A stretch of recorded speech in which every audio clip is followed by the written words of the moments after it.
Live everywhere. Daily Co's Radio on netrootsradio.com presents David Walton. Kagro in the Morning Show.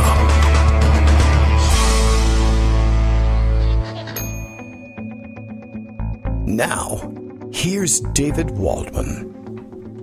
Hey, good morning, everybody. How you doing? It is Thursday, December 6th, 2018.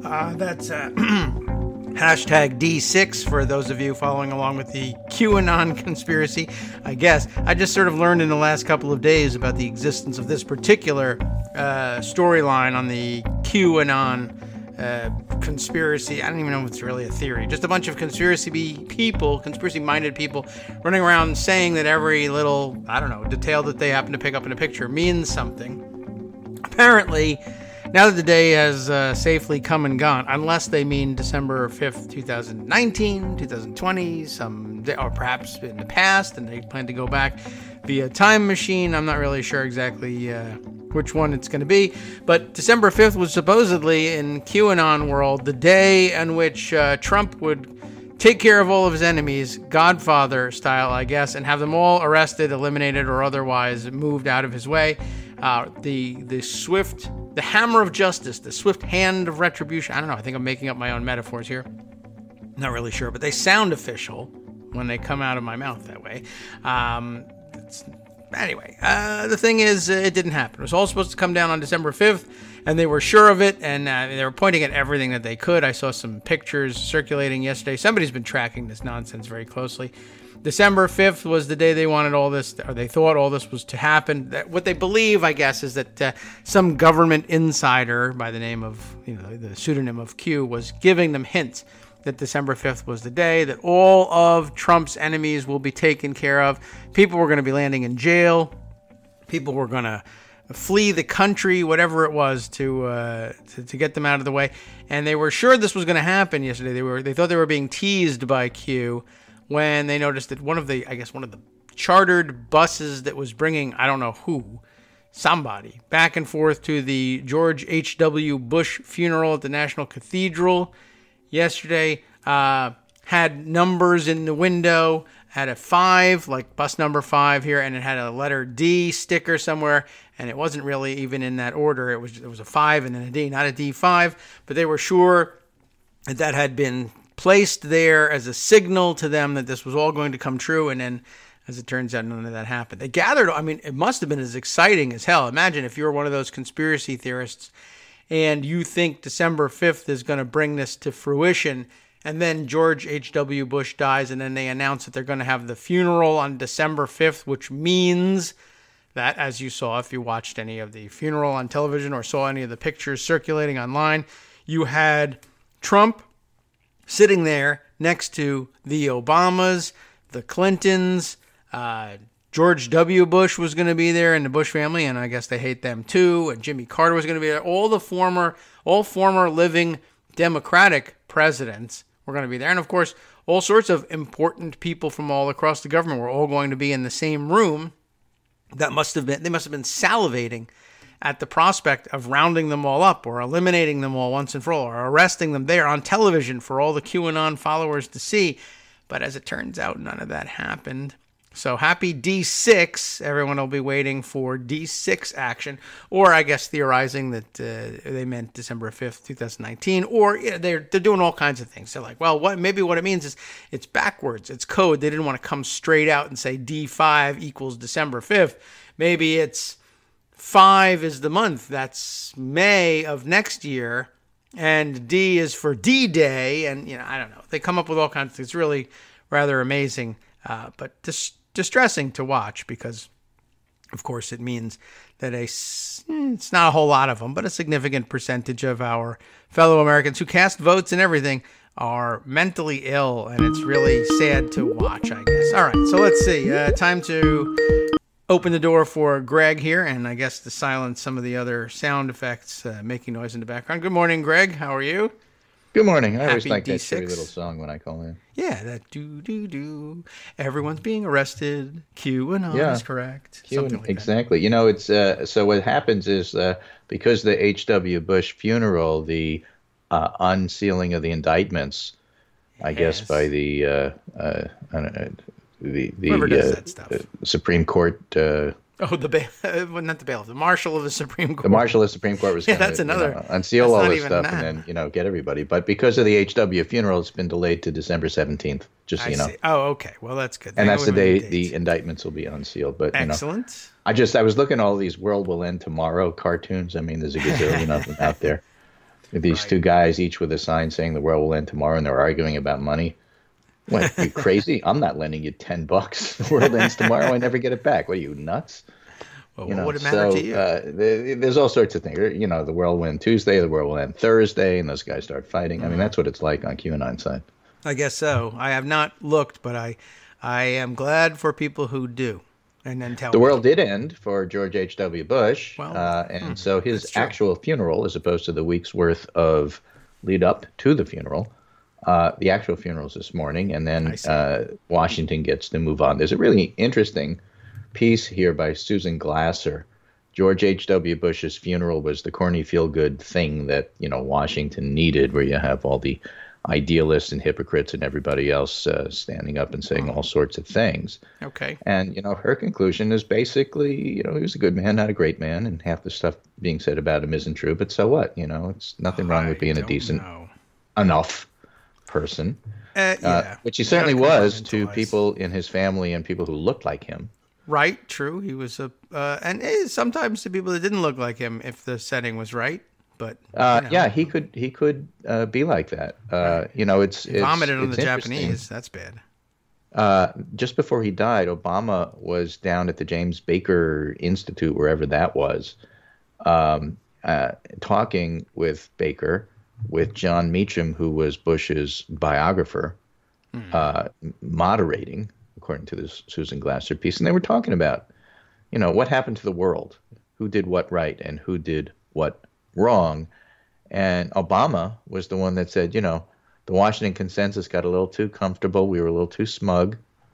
And, things happened, but also reminded the audience that you may long for a different time, different place where everybody seemed, more polite and this and that and everything else. But on the other hand, in the boys' club that George H.W. Bush worked best, everyone looked like him. Yeah, well, I guess it's easy to get along there then. And it certainly seemed, I suppose it seemed like a peaceful and serene and civilized place when everyone was getting along because they were all the same. And the cops were around to keep out everybody that had a different idea. Right, the way Glasser wrote it. Obama went out of his way to remind the audience that the Congress of a few decades ago, which we like to think of as having got so much more done, was a boys' club, a fraternity, where a few who didn't look like George Herbert Walker Bush were welcome. So that's changing, and it's changing with the new class in the Democratic House, which will come into power on January 3rd.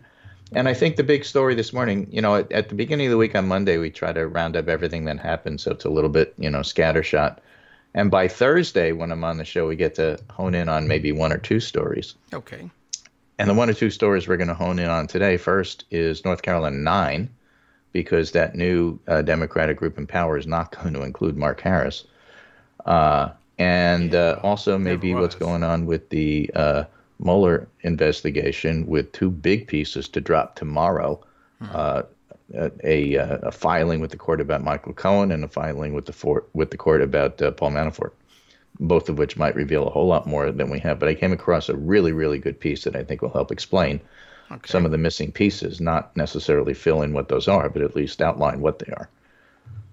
Okay. So which one do you want to do first? Do you want to do Manafort and Trump and the whole 9 yards there, or do you want to do North Carolina 9? Wow, that's a hard choice. Let's do North Carolina. Okay. So let me start with this. All right. Local reporting, Joe Bruno, Charlotte TV. They're doing a fantastic job. Well, all right. They're the ones that went and discovered the people who are getting paid to do this absentee ballot stuff. Yeah. They're the ones who interviewed people and got them on the record about, I needed the money for my Christmas presents and I just gave it to them, and that's not my problem. After I collected, I did what I was supposed to, and discovered a lot of these people happened to be relatives of the fella McCrae Dowless, who was at the bottom of this scheme. And if you want to sum up the big picture, no one better than Nate Silver, I think, who said, we're changing our rating on this race to lean prison. Okay, I like that. Mike Bitzer, the North Carolina political scientist I follow, said, well, that's a new category in ranking elections. But that's about where this is. Former Charlotte City Council candidate Pete Givens confirmed to Channel 9. That's where Joe Bruno works. Okay. Mark Harris, remember, that's the preacher that thinks women belong in the home and not in careers. Right. Mark Harris introduced Pete Givens to McCrae Dowless. Mark told me about this guy's process, that he had a process. Yeah. Because Harris was Givens' pastor. And so this process means that it helps you get elected. In fact, there was a whole chain of stories here about a particular consulting group that guarantees like 100% your candidates are going to get elected. That's all part of this whole messed up process. But the thing is, Mark Harris knew about McCrae Dowless. Mark Harris is the candidate, and he knew about McCrae Dowless, the guy that was collecting absentee ballots. And it turns out this has been going on for a long time. One of the reasons that people weren't so surprised, or as Brian Murphy put it, why would a voter let a stranger pick up their absentee ballot? Because it's been happening every election for a long time. So this piece here in the News Observer from Charlotte, A Troubled History, Bladen County has faced 5 election investigations since 2010. Well, that's not even that long of a time, but okay, that's only they've been investigating it since 2010. Okay. A 2010 case investigated by the State Bureau of Investigation referred to the Attorney General's Special Prosecutions Unit was closed in 2013 without any criminal charges. Roy Cooper was Attorney General at the time. He's now governor. So I don't know, he was a Democrat, so the assumption has to be that he didn't have enough information. He wouldn't have ignored it for partisan reasons. He's the other party. But the 3 cases are possible absentee ballot fraud committed by Patriots for Progress, a conservative group founded in 2014. Okay. Possible absentee ballot fraud committed by Bladen Improvement Association, a Democrat-backed group. And voter fraud allegations and possible false statements to affect election outcomes allegedly by McCrae Dowless, who worked as a contractor for Republican Mark Harris in 2018. The state board has twice declined to certify results, which in this election, which Harris won by 905 votes. The board has issued subpoenas to Harris, to the campaign of Bladen County Sheriff McVicker, who was also one of the other people that are trying to get elected, and to Red Dome Group. That's a name you'll hear. Red Dome Group, a consulting firm that Harris paid more than $411,000 for campaign work, and according to election board spokesman Patrick Gannon. Red Dome Group founder Andy Yates, he's the guy that advertises he gets his people elected 100% of the time, told the Charlotte Observer that his firm hired Dowless to work for Harris, so Harris tries to insulate himself by using Red Dome to hire Dowless. But other people say, but Harris is the one that told them about Dowless and knew about all of this stuff. So that's to come. And again, we still don't know what North Carolina is going to do about this. But you have to be more and more confident as more of this stuff comes out that not only was it incredibly illegal and going on for a long time, you have to be very confident that Harris is simply not going to be sitting in the next Congress. Yeah. Well, I am. I'm pleased about that. It's interesting how, I don't know, I somewhere along the line I got used to this, I guess, in this county, and makes me wonder, how we doing in the rest of North Carolina, how we doing elsewhere. It can't be, it's a simple enough procedure. It's just very brazen. I can't believe that North Carolina's backwaters are the only places that they're doing this, but I guess they're the only places that they're doing it so poorly that it becomes obvious statistically. Well, after Harris told this Charlotte City Council candidate, Pete Givens, about McRae Dowless, Givens paid Dowless $800 for consulting fees. Oh, okay. According to the record. So in other words, there's a direct link between Harris Yes. and Dowless through this guy Givens. It's not that Harris can say, I didn't know anything about it. Stuff was done on my behalf. I didn't know. He knew. Yeah. Well, God told him while he was preaching, I'm sure. Right? So somebody on Twitter said, oh, so a process crime, huh? So That's right. that's the new, okay, it doesn't really count. Right. It's merely a process crime. But it still doesn't answer the basic questions on the table for North Carolina. Number one, what are they going to do about it? Yeah. And number two, how do you have a situation where one of the candidates running appears to be on track to become a felon? You just let him run? No. I mean, my answer is no. Yeah, I'm watching. But what can they do? I mean, this is a process question here for this process. Pick the other guy. The Democrats. Why not? I mean, the Democrats in the House Congress. could do that, yeah. right? But what does well, North that's Carolina what I'm watching. North Carolina sits and waits and twiddles its thumbs and says it doesn't know what to do and lets Congress take care of it. That's not what they should do, but it might be what they end up doing. The impression that might be what happens, though. It's Yeah, just so complicated here, and it's going to take a long time to sort out. That's true. They're not going to get it done by January 3rd. Right. They're under the gun to get it. Well, they don't have to, but they're going to want to have representation in Congress. That's one thing. I'm watching Democrats in the House, in the U.S. House, saying things like, yeah, the only fair thing to do here is to have a new election. And I think I would encourage Democrats to say in the House, if you're going to dive into it, and here I think I saw, was it Ted Lieu maybe making this comment, and he doesn't really need to comment, but it's fine if he does. I would say if you're going to dive in and make a comment, you say, no, the fair thing to do is we've had an election. It was separated by 905 votes. We now know that there's over 1,000 votes that were fraudulently cast for Harris, and that Harris hired this guy to do this on purpose. The fair result is McCready takes the seat, and Republicans take the loss. The end. I'm not going to have another election or give you. Certainly not going to give you another chance. It's different because at the very beginning of all of this, when we didn't know how involved Harris was, you could make the case that the fair thing to do would be another election. That way, Pittenger gets to run against Harris even. Yeah. But knowing that Harris was involved allows the Democratic House. I'm restating everything you just said for dumb people like me. Oh, well, all right. That allows the House to say, you know what, Harris isn't in the running. We don't have to be fair to him. He wasn't fair to McCready. So the only fair thing to do is to seat McCready, and we have the power to do that. Yeah, well, I think that's it.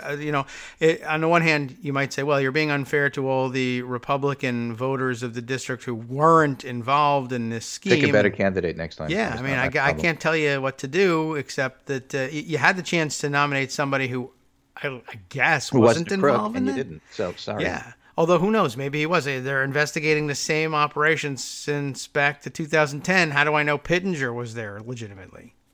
Yeah. Well, and again, if you go back far enough, this is where it gets to be both sides fun. Certainly, there's funny stuff going on here. And McRae Dowless's original history going way back, as I think he started his first campaign, was for a Democrat. Well, that is interesting. So you see, that proves everything. Right. Robert Byrd was a racist, and therefore, because, KKK, and look at that. I don't know what that has to do with anything. I think that the Democratic House at this particular point only has to deal with 2018. Yeah. And not Dallas's childhood, his history, and, family tree and all that sort of stuff. Right. But you're right. Now that it becomes clearer, thanks to local reporting from Joe Bruno and local folks like him, it becomes clearer that Reverend Mark Harris is a fraud and a phony and a possible felon, then you're under no obligation to be fair to Harris. Yeah. Well, I certainly would say you're not, and I would discourage you from even hinting that anymore. I would say people like Ted Lieu, and maybe now with new information, who knows? Maybe I saw an older tweet. getting retweeted. Right. She should now say, no, the fair thing to do, if the Congress has to settle it, the fair thing to do is it's a close election. It's the margin is covered by these ballots. Look, I know what happens. McCready gets in. You don't like it. Good luck in 2020. Don't cheat. Yeah, exactly. And here's where I come in on all of this. I'm obviously just learning about all this stuff. And, I am beginning to take the position that North Carolina is like a Wisconsin, Michigan Republican kind of state. Oh, yes. Where North Carolina Republicans are going to say, you caught us. You know what? Bad on us. I tell you what, why don't you just certify Harris, and next time we promise to be better. Yes. And I don't know that North Carolina is going to do any better than that. Therefore, it is going to come down to the Democratic House in terms of sorting this out.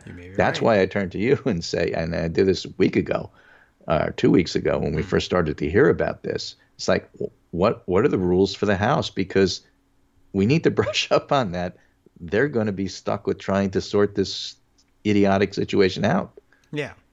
Well, we've been in similar situations in the past, not because of the same reasons that we knew of, but where contested elections were presented to the House. And lately, they've been closer calls, and it's not entirely clear. They don't have, as much evidence as they didn't have as much evidence as they have in this case. And what the tendency in both the House and the Senate in contested elections has been to say, we are going to provisionally seat the person certified by the state that sent them, but send their case to the Rules Committee in the case of the Senate and the I don't know who does it. House Administration, I think, committee does it in the House, and they have an investigation, and they it takes them a couple of months. The person votes, but under a cloud.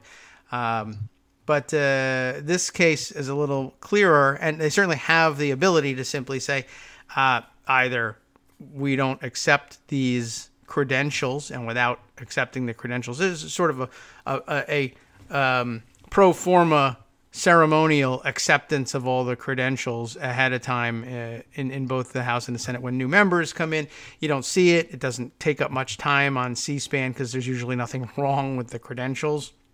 But they do announce it first thing, all the credentials having been examined and appear regular in form and content. You remember, you might have seen it in Fahrenheit 9/11. They do a similar thing with the electoral college vote when they receive these communications from the states, and the clerk and various appointees of the House in the case of the electoral vote. They open up the documents and they announce that everything's A-okay and then go ahead. And when they get one that isn't, they say so. It's just pretty rare. So in this case, they just say, we received documentation from the state of North Carolina regarding the election of Mark Harris to the seat for the 9th Congressional District. The clerk announces that the documentation appears not to be in concert with, whatever, blah, blah, blah, and then they hold a vote. There are more Democrats in the House than there are Republicans. It'll probably be along partisan lines. There might be, maybe, maybe we would see a few Republicans here and there, maybe even North Carolina Republicans, mad about Pittenger or whatever, casting votes to say, no, what we'll do is let's refer his case to the House Administration Committee and leave the seat. We'll declare the seat vacant. We won't necessarily conclude that Harris must be either not accepted at any point or expelled or anything like that. We'll just say the seat's vacant for no apparent reason and then go from there. They might want to do it blamelessly like that. Well, it seems clear to me North Carolina Republicans are not interested in a real thorough investigation because it'll expose years' worth of doing this. Yes, at least some of them. So, therefore, the issue is going to be whether or not the election gets certified. It's one thing if they get certified and the House refuses to accept those credentials, and it's another thing where you can't even present those credentials. So, in the end, I think it's still going to wind up coming down to the House. And so your explanation of what happens is important because I think that's what we have to watch for. Yeah. Well, we also might want to keep an eye on what Walter Jones does. He's from North Carolina, and he's a Republican, and he's a frequent ranks breaker, I guess you could say. And he may be the kind of North Carolina Republican who may be busily behind the scenes prevailing on the state board of elections to do the right thing, whatever that is. You might see him as a protest vote. You might see him as a permission signal structure, right? Kind of thing. Yeah. For House Republicans to say, this is an embarrassment, it's okay. Or maybe we just don't North have Carolina ones. Yeah, I don't know. So we'll see. In the couple of minutes before the break, because after I think we'll switch over to Russia.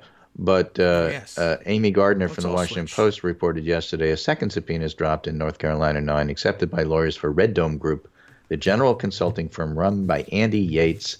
And then there's an example of the American Association of Political Consultants that Yates runs, says that of Red Dome's 19 clients that ran for office in the 2016 election, national as well as in Alabama, Florida, North Carolina, Ohio, Oregon, and Virginia, 100% won their elections. Well, open investigations in all of those, I guess. And Yates was also involved in the 2016 Republican National Convention and Donald Trump's inaugural committee, so he's got sterling credentials. Wow. Okay. Above board, totally to be trusted. And he's Sally Yates' brother. He is not. Yeah, he's not. Husband. So, a lot there happening, and it'll be interesting to see how that all plays out. Well, some people think But your listeners will be prepared for it. You know what's going to happen now. Yes, you probably have some idea about that anyway. So, all right, we've got a few seconds. Let's wait for the music. There we are. Okay. See, I should have this. I know there's a way to automate this so that I don't have to worry about counting down to these things. Anyway, okay, so we turn to Russia next after the break. Right? Is that right. What we have lined up? Okay, excellent. We'll study up for that. 14 questions Robert Mueller needs to answer. 14? Yeah. And you have 88 words to finish them, I guess, right? It's a signal from QAnon and the your friendly neighborhood Nazis. Okay, excellent. We'll be back in 2 minutes to unravel it all.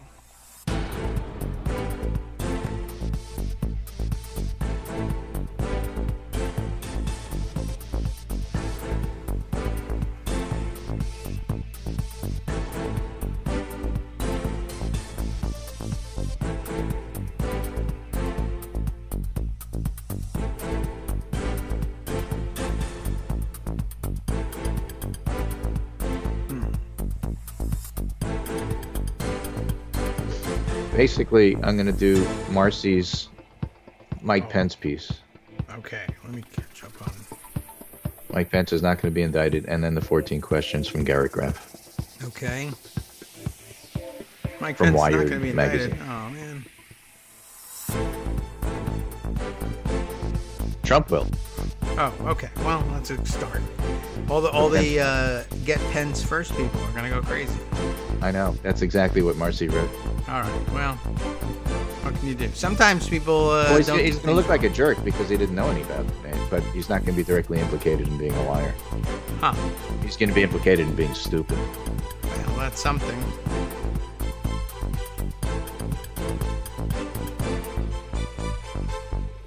It's not hard to believe that he's stupid. It's no, it's actually pretty easy to believe. Yeah. All right. Well, I'll wait for you to read it. I'm gonna see where you are, though. Okay.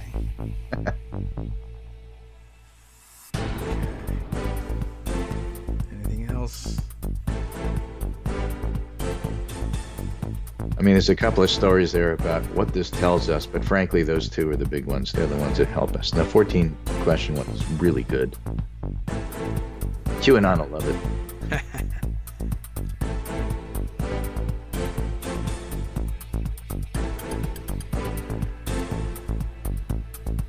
Welcome back now to the Kagro in the Morning Show here on Netroots Radio. Greg Dworkin still with us, and I guess it's Russia time now. Second segment. It is. All right. It is, but again, you know, it's a pleasure being on the show because by talking to David, you learn stuff. Really? And when this North Carolina thing first broke, it was really hard to see where this was all going to go. And I think now we have a much better picture. Yeah, it's a whole lot worse than we thought, but on the other hand, we get a pretty good idea North Carolina's not going to do that much about it, or at least not in a timely fashion. And if that's the case, the House is going to be the one that ultimately decides, and that's important to focus on because they don't want to do it, but they don't have any choice. Yes. The big question is, what will Alexandria Ocasio-Cortez be wearing at the time? And what will she tweet? She's actually pretty brilliant about social media. That's although true. I guess you have to follow her on Instagram, which I don't. But you know who has nothing to say about Republican power grabs in places like Wisconsin? The weak and ineffectual Paul Ryan.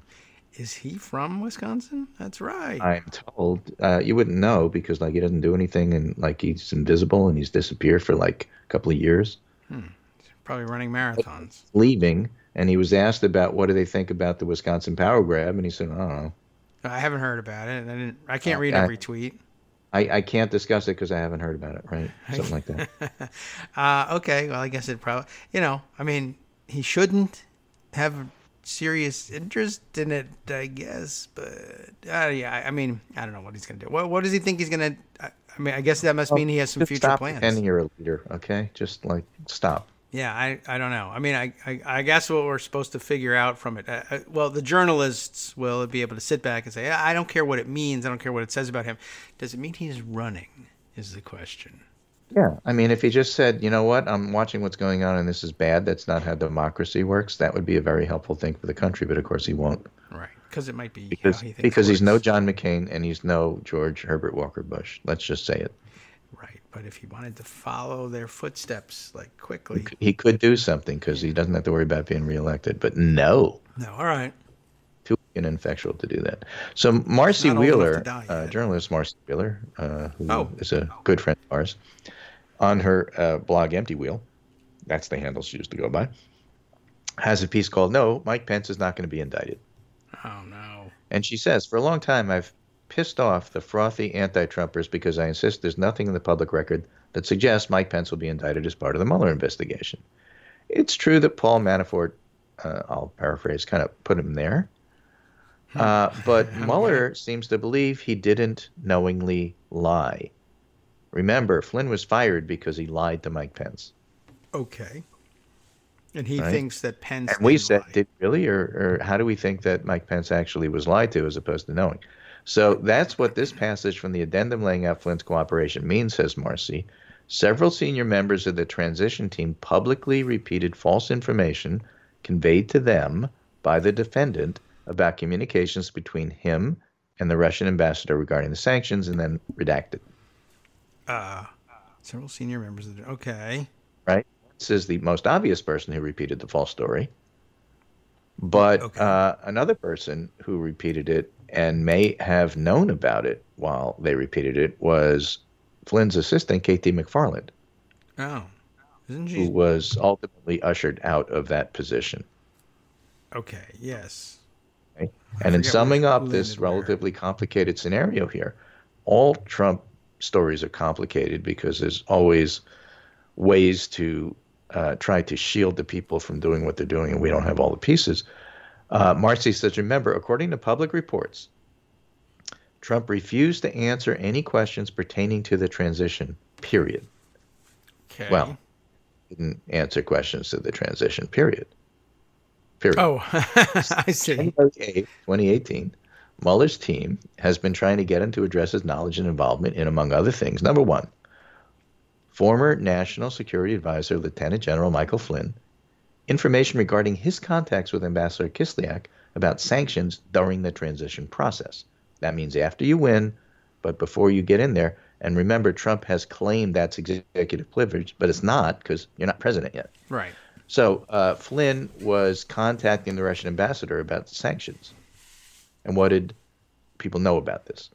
And the number two, Lieutenant General Flynn's communication with Vice President Michael Pence regarding the contacts. Mm-hmm. These would be two of the questions Trump refused to answer by asserting executive privilege over issues from a period where he was not yet the executive. And then Marcy adds, but Mueller probably doesn't need Trump to answer questions, which the answer is almost certainly, I ordered them. Well, I would need that. Right? So what it's pointing to is that in the collusion conspiracy, part of it that involves Flynn, Marcy is saying it's probably Trump who told Flynn to go talk to Kislyak about sanctions because I want the sanctions off because these are Russian banks that I need money to do business in order to build my Trump Tower. I see. Believable, although I have trouble envisioning Trump, executing like that. It's just like, do the But he could thing. be very focused on one thing. I want the sanctions off because I want the money to build the tower. Yeah, You guys someone figure out the tells me, details. right? The Russians, I know, they tell me they want the same. I don't know who you have to talk to. I don't know the guy's name. I guess Yeah, an go do it. ambassador, whatever. Yeah. That- In other words, with all the people, Marcy writes, who followed Flynn's lead and belatedly unforgotten what really happened, Mueller likely has abundant evidence both that Trump ordered both of these actions and that his team kept inventing stories to try to explain away the aftermath. In other words, Trump told Flynn to go talk to Kislyak and figure out how to get rid of the sanctions so Trump could get money from Russia. And Trump told Flynn to lie to Pence. That's Marcy's theory. Okay. Both of which were bad and both of which came from Trump. So Trump told Flynn to lie to Pence. When Pence asked? Yeah, because they kept making stories up about, what's the deal with you and the Russian ambassador that we're now reading in the news because David Ignatius is writing about it. Right, so we think that What Pence really happened there? And Flynn said, I had nothing to do with it. I didn't talk to him. I don't even know him. I see. I don't even know where Russia is. I get it. So all right. So we're saying Pence innocently read and it Pence in the says, newspaper. "Oh, okay, fine." And then he goes on TV and repeats the same thing and looks like a see. jerk afterwards because it turns certainly out Flynn was lying. Could be And true. then the ostensible reason to fire Flynn was that he lied to Pence. Yeah. But Trump told him to. That's why yeah. Trump was so pissed off that he had to do this. The only other thing I can think of is Trump doesn't know what the hell he's doing, and it's possible that he knows. I heard from Russians who give me money or who I like or who are at Mar-a-Lago, anything. We got to get rid of these sanctions. I don't know how to get rid of sanctions. You're the national security advisor. You do it. Or he says, Pence, vice president guy, I brought you on because you know how this stuff is supposed to happen. I got to get rid of sanctions. How do we do that? But Pence doesn't really know any of that stuff. Pence was brought on because he could bring in evangelical votes and make it so that Trump would get at least some of that vote so he has a chance of winning. Yes. That is Although Pence's job. It's got nothing to do with anything else. Give me those votes. You go talk to the evangelicals. I don't want to talk to them. I thought he was a promise Washington you, guy. I don't want to talk to him. You do it. And other than that, leave me alone. I mean, he was a congressman. I figured this probably has something to do with Congress, right? So Ted who do you Yoho's a talk to? congressman. That doesn't mean he knows how anything works. Well, I didn't say they were good at it. This is Trump's brain saying, who do I talk to about something in Congress? I know this guy, he was in Congress. You understand how Congress works, right? Pence right away lies. Yes, I do. All right. Yeah, So, you understand how Congress works. Go talk to Russia. Yeah. Figure out the... But that's about the level of Trump's foreign policy understanding, which is why we all said at the beginning he doesn't belong in that job. That's okay. as plausible So as anything. let's flesh out some of the other questions we have because that's Marcy's very sharp and she's working off of public information. That's her theory. We'll see how that develops. She's usually right, but we'll see.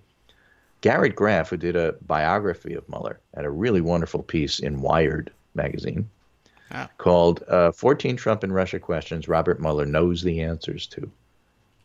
And could have added, and you don't. Yeah, then I wouldn't read it. He could have been talking directly to me. Okay. All right.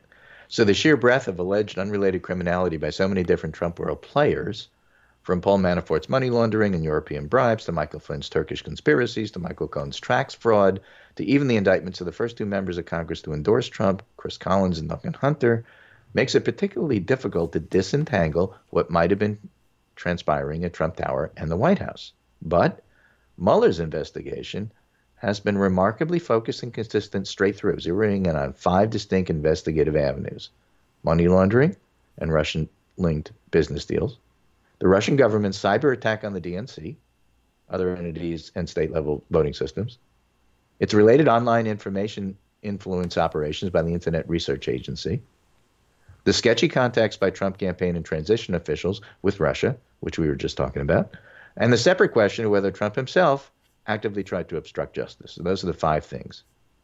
Okay. We always talk about it in terms of 3 things: money laundering, collusion, and obstruction of justice, but also the online information influence operations. That is to say, Cambridge Analytica, WikiLeaks, and all the other people trying to persuade Americans to believe crap. Yes. So that's all part of this. And then a sixth investigative avenue was opened this spring by federal prosecutors in the Southern District of New York, where Michael Cohen pleaded guilty to violating campaign finance laws by paying hush money to Stormy Daniels, Right. which was done at Trump's instruction, happened before the election, and was done to win the election. Okay. That's a bad thing, by the way, in and of itself. There's so much else going on with Trump, but that in and of itself should be career-ending. Yes. So those six things, But so much for that.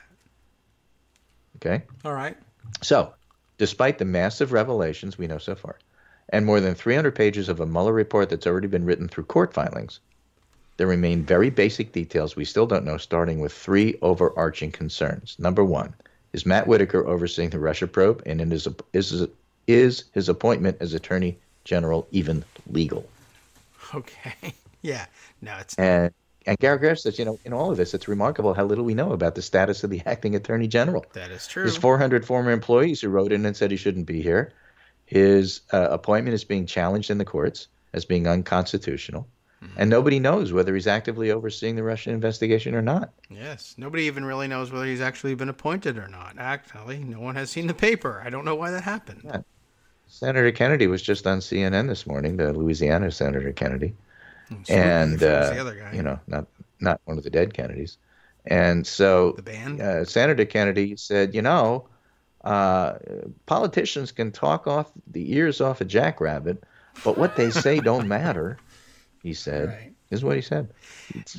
What they say don't matter. It's what they do. And Trump Yeah. hasn't done anything to make you think that Matt Whitaker is in the bad position. Now, it's his right to appoint anybody he wants to. And so long as Matt Whitaker doesn't do anything to undermine the Mueller investigation, why are we even talking about this? What? But it's more than that, obviously. He was put there to be a spy, and he was put there to impede the investigation. And so we'll have to see what happens. So that's the number one question. What's his role? Number two, is Commerce Secretary Wilbur Ross involved in any of this? Because Wilbur Ross has ties to a Cyprus bank controlled by Russian oligarch Viktor Veklisberg. And he's been mixed up with Michael Cohen. That's That's true. why, I said this is like a QAnon thing. You'll love some of these. Yeah, But I mean, I these are almost real forgot about ties. him. That's one of the things that has to be investigated. And does Wilbur Ross get tied up in all of this? I don't know. So in Does the he pay anyone redacted to parts, tie him up? is Wilbur Ross in the redacted parts? That could be. Okay. Well, it knows that. Nice. We don't. Okay, that was a nice one. Number three, how closely related is the investigation of the 2016 election to the Trump Organization's financial scandal?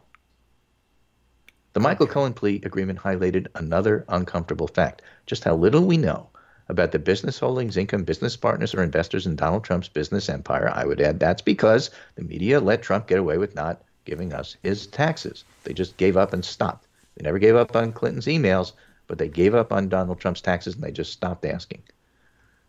And that is like a huge media fail that they have never taken responsibility for. Again, Garrett Graff writes, earth-shaking scandals sweep past in the Trump era too quickly to remember, so it's easy to forget that 2 months ago, the New York Times reported that Donald Trump is a businessman and engaged in apparent $400 million tax fraud. Right.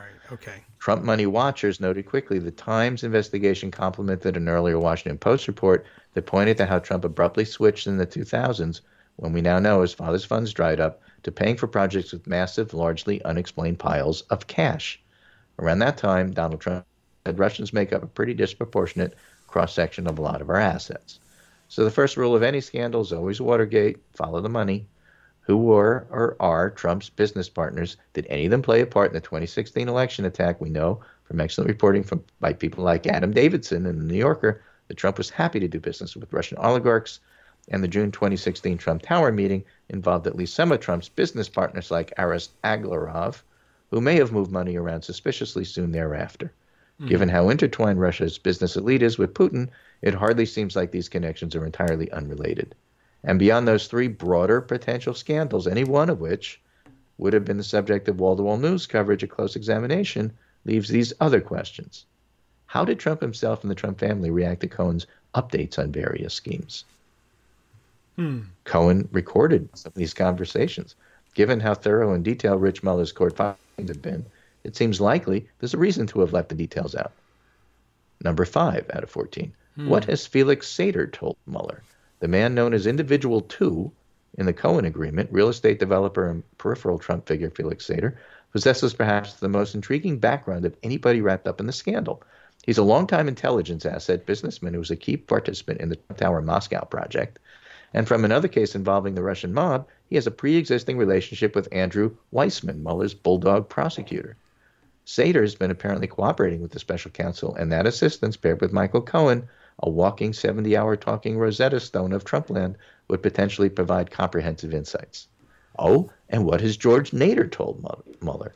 Beyond the questions around WikiLeaks, the biggest part of the Trump puzzle that hasn't seen any public action is the would-be Middle Eastern power broker George Nader. Okay, now number 7, here's another one that I forgot. What happened to Cozy Bear?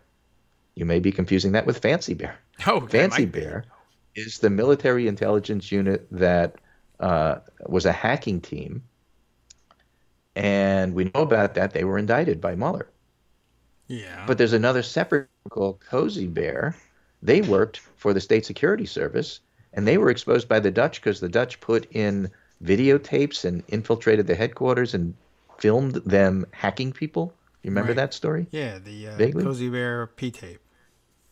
Yeah, Basically. well, that was different than the Fancy Bear people. And the point is the Fancy Bear people have been indicted, but there's not a word about the Cozy Bear people. And Mueller knows about this because we know about all this stuff. It's public information that the Dutch intelligence group knew about them. So is there a Cozy Bear shoe still drop? And did this group play a larger role in the plot? That'll become clearer in time because they're just hanging out there with no word. Yeah, we lose them under the umbrella of Russian hacking.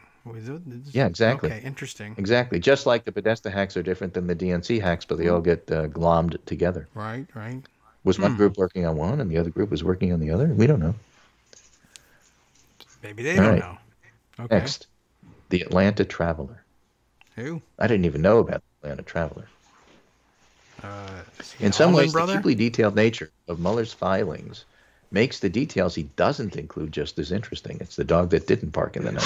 What? In the Internet Research Agency indictment, he laid out how 3 Internet Research Agency employees traveled to the U.S. in 2014.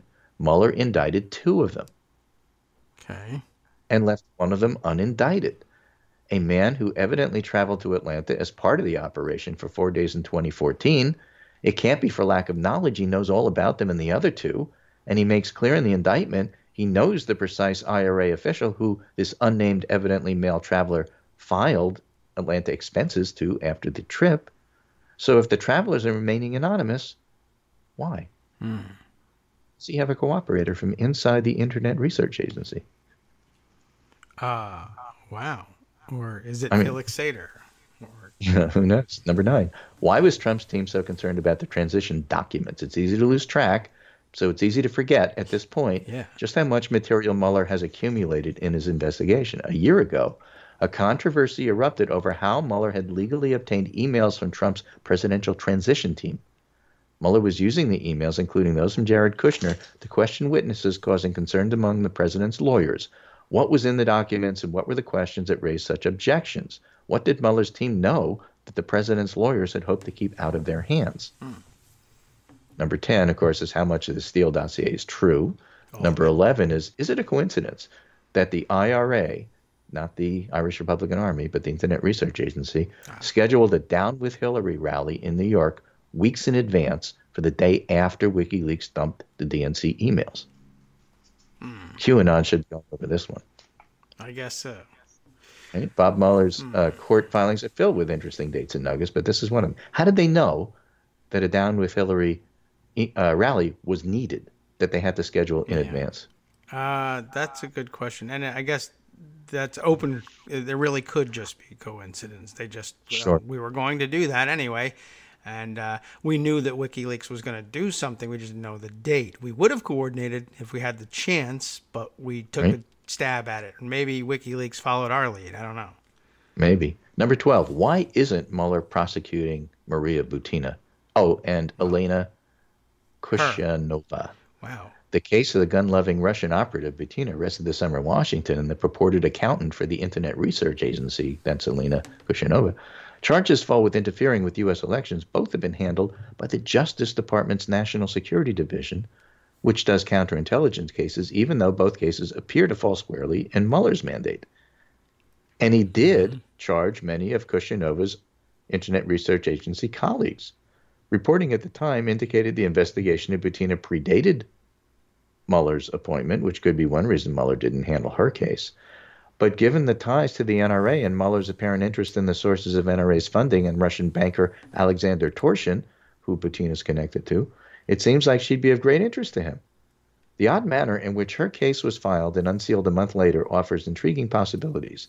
Did U.S. officials think they had a chance to catch her overseas somewhere? Both of these cases, and the incongruent manner in which they were handled, point to puzzle pieces we haven't been shown yet. Kushnanova, the accountant, is the one that they were wondering whether they could catch overseas. So both of those individuals have a lot to add to Mueller, but he's not wrapping that up as part of what he's doing in any of the public documents. So it's an open question. Where do they fit in? Okay. A 13th question. Why is Mueller charging Michael Cohen? Just as we're missing puzzle pieces in Butina and Kushnerova, it's not clear why Mueller handled Michael Cohen's plea agreement. Remember, that was a Southern District of New York case. Yes. Why was Mueller involved? I forgot about that. Yeah, that's a good question. As I was just thinking over the last one you posed, why not Butina? Okay. Congressional investigators are already discussing how others might face similar prosecution, including perhaps Donald Trump Jr., but it also might mean that Cohen's discussion about the Trump Tower Moscow project more directly tie into larger questions about Russia's influence on the election. Understanding this puzzle piece would also presumably help answer another question. How intimately ensnared are Don Jr. and Jared Kushner? Because it gets down to that revelation about Trump Tower that just came this week with Michael Cohen's plea. So that might be central to the whole thing, and that's how come it wound up back in Mueller's court. Okay? And then the last one, was The Guardian correct in reporting Paul Manafort met with Julian Assange? This is coming That's a bombshell. But while it's not necessarily dispositive because nobody else has corroborated it, there's an old journalism maxim. Every reporter wants an exclusive, just not for too long. I see. Right? Yes. Where's the information there? London's the most surveilled city in the Western world, and its blanket of CCTV cameras surely would have proof of Manafort approaching the embassy. The lack of corroboration has led some to wonder, was this actually fake news that somebody planted to try to discredit everything? Yes. But it was, from a practical point of view, it was reported in The Guardian, not U.S. papers, so I don't know how well that works. Yeah, although it is an open question. I keep seeing questions about it from the Glenn Greenwald faction, and there's nothing yet that stands in the way of their objections. We should have had corroboration by now, and it's interesting that the new theory is maybe that was planted as fake news. I don't know how Greenwald reacts to that possibility, but somebody, I don't know. I mean, the Guardian can probably defend its position. It just doesn't have any help in it. Well, they say they got information from the Ecuadorian intelligence agency. Yes. And they can be right or they could be wrong. The fascinating thing when you look back at this whole thing, sometimes you get really annoyed that major scandals just get, like Trump didn't release his taxes, get 3 days of coverage, and then everybody moves on. Yeah. Well, the flip side of that is that if the Guardian screwed up this report, nobody's going to care. I guess that's possible, too. That was like a 30-minute story a week and a half ago. Who cares? Yeah. And I have seen storylines in this play and in others where you get out on front on something, then it looks like you might have been too far out front and people get embarrassed, and then 6 months later... Turns out you were right all along. Yeah. So that's a possibility, of course, too. Other one being Manafort as a vampire doesn't show up on video. That's a possibility. Yeah. Anyway, so that's my report for today. I just wanted to remind your listeners about how big and complex this Russia stuff is, and I wanted to do it in advance of Mueller revealing what he has to say about Michael Cohen's sentencing and Paul Manafort's deal, which are supposed to be due tomorrow. Good. And some of that's supposed to be public. So at least these are the questions that one can look for when you start hearing about what Mueller has to say tomorrow. And that's it. I'll wrap it up for this week. This is Greg Dworkin speaking with my good friend David Waldman, Kagro in the morning. And so remember the two big stories from today, the Russia thing with the court cases tomorrow, and keep an eye on North Carolina 9 and what the Democratic House is going to do, because I just don't see how the state of North Carolina is going to sort this out. Yeah, I don't know how quickly they're going to be able to do anything. So, all right. But Mark Harris is not a good person. I'm just telling you. I'm ready to believe that. All right. You take care. I'll talk to you next week. Okay. Thanks very much. Have a good weekend, Greg. Intriguing set of questions, to be sure. Alternative explanations to some of them. I was beginning to wonder. I'm wondering whether Mueller's not handling the prosecution of the two Russian women, Maria Butina and Elena. I don't think we've ever heard the name. Elena, what did we say? Kushinova is how we're attempting to pronounce this. Let's see. Maybe. Kushinova, maybe. It's a difficult one. But I wondered whether that and the initial... Yeah, see, the only thing that becomes confusing is that Cohen's case gets brought back to Mueller. But I was wondering whether, just as a matter of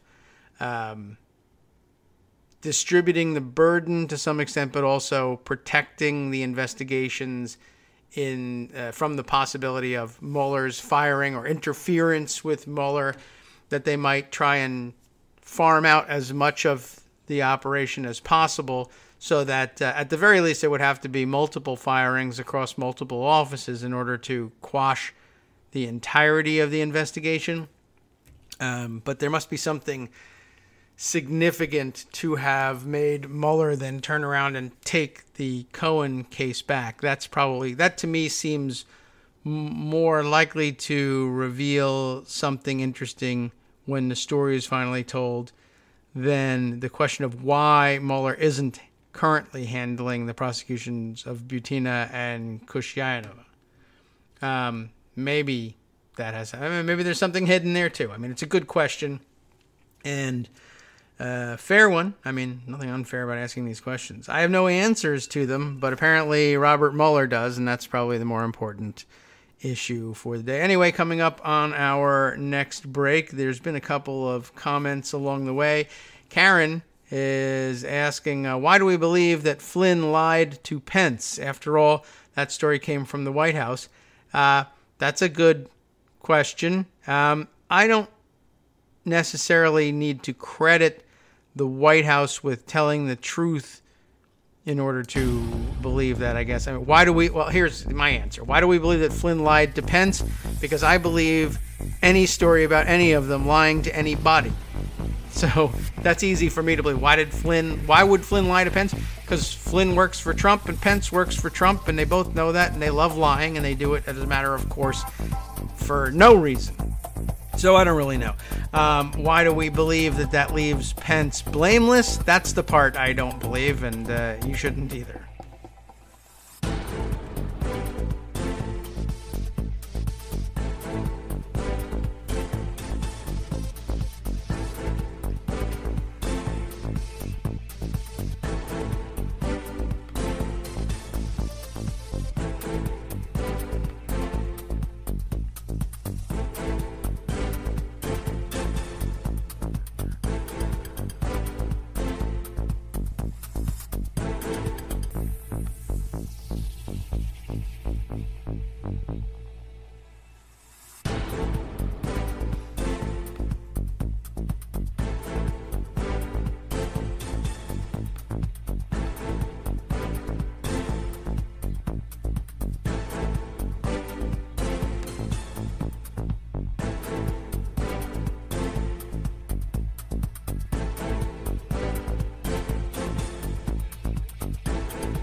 Welcome back now to the Kagro in the Morning Show here on Netroots Radio. Let's see, not really sure where exactly to go after all of that. Man, there's an awful lot. Let's see, what else do we need to pick up on? I have a question about a comment. Does that count as providing content here? Mad Hatter, Elrond50, if you're trying to find him on Twitter, and for whatever reason, now these days you can mostly search by those names, even though they're subject to change. But Mad Hatter pointing out right up at the beginning of the show, I guess, based on the time stamp on this, Baker Institute is at Rice University in Houston. And I guess, are we talking about James Baker? That must have been when we were discussing the Bush funeral, and I don't think I understand why that came up. Can you clarify? Is there an issue with that you can help me straighten out?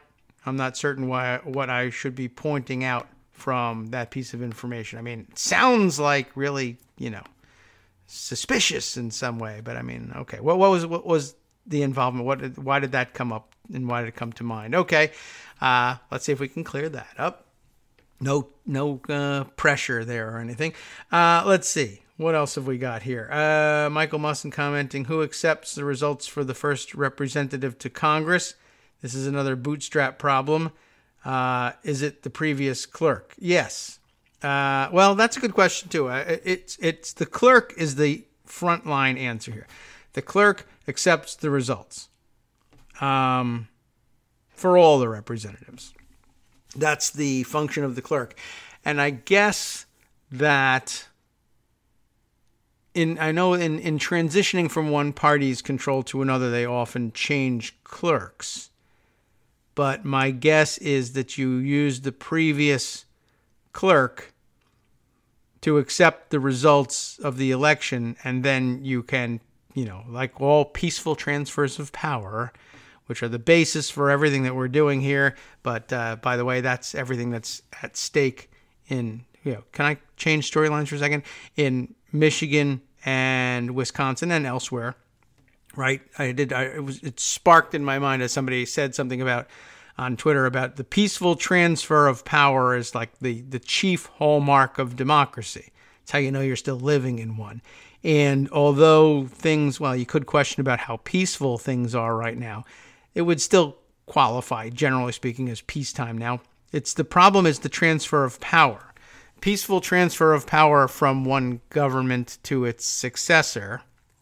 And it's not entirely clear that we qualify any longer. The election to determine who would hold the governorship in Wisconsin and Michigan, and previously in 2016 in North Carolina, was a question of to whom should the powers vested in the governorship pass.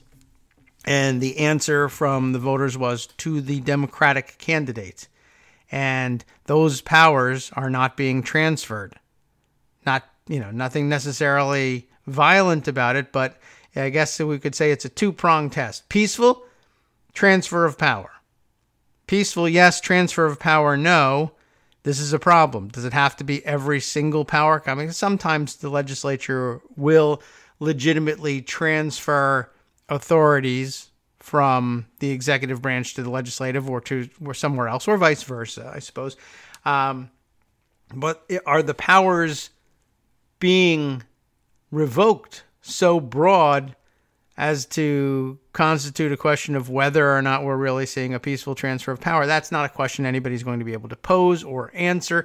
You can't bring it to a court. I'm sure the courts would have no interest whatsoever in establishing a threshold. 75% of the power at minimum must be transferred. But it is an interesting political science theoretical question. Anyway, back to the question we were actually addressing. Who accepts the results for the first representative, or in fact all of them, to Congress? It's the clerk. I haven't watched closely enough in previous instances because I didn't anticipate being in such a what would we say? A power wonderland, I guess you could say, through the looking glass, and so to speak. I never anticipated just outright grabs quite like this, and coinciding with a shift in partisan control of the body. But I'm pretty sure that we're talking about the old clerk from the Republican regime accepting the certificates. So, yeah, does it pose a problem? Could a partisan clerk declare Mark Harris's certificate to be in order? Yes. Would the House have to accept that? No, they wouldn't. They could absolutely make a motion at some point, and I don't think it would be defeatable, basically, but it would complicate the January 3rd procedures somewhat. So, but it would be well within the power of the new majority coming in to even turn around and go back after the fact and say, yeah, the Mark Harris stuff, no, that's not going to work. And we won't accept that. We overrule the clerk on that one. But I see, I can see what you mean about just the procedurally how it would work. And I'm trying to think back about how exactly it works. I mean, you'd think that ordinarily the clerk could announce, en masse that I've examined all 435 certificates of election and however many certificates of election there are for delegates and the resident commissioner of Puerto Rico, etc.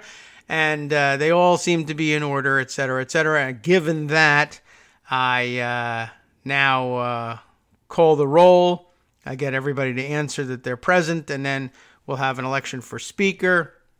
And then we go on to the rest of the stuff. But the clerk swears everybody in. So I guess, if the clerk wanted to mess around with it and just accept Harris's credentials, I'm not certain at which point precisely Democrats step in, but they could step in and reverse it. And so I guess what I'm saying is, under normal circumstances, even a partisan clerk would not bother with trying to sneak Harris in under the wire, because eventually partisan control of the floor turns over to Democrats, and they could simply turn around and say, we vacate that vote with respect to the contest in North Carolina's 9th district, and then the clerk just ends up looking like a partisan jerk and gets overruled. So it's not worth doing in the first place. But if you have a total lunatic partisan warrior in the job of clerk, well, first of all, you've failed right off the bat. Would that be beyond Paul Ryan installing one? No, it wouldn't be. But I don't think that he has done that. But and if they have, then fine. You're gonna fire the clerk eventually anyway. You might as well make the clerk look like a jerk and a partisan nut. Why not? But it's a question of, is it worth the clerk's time to do something like that if you're going to lose in the end? I doubt it. All right.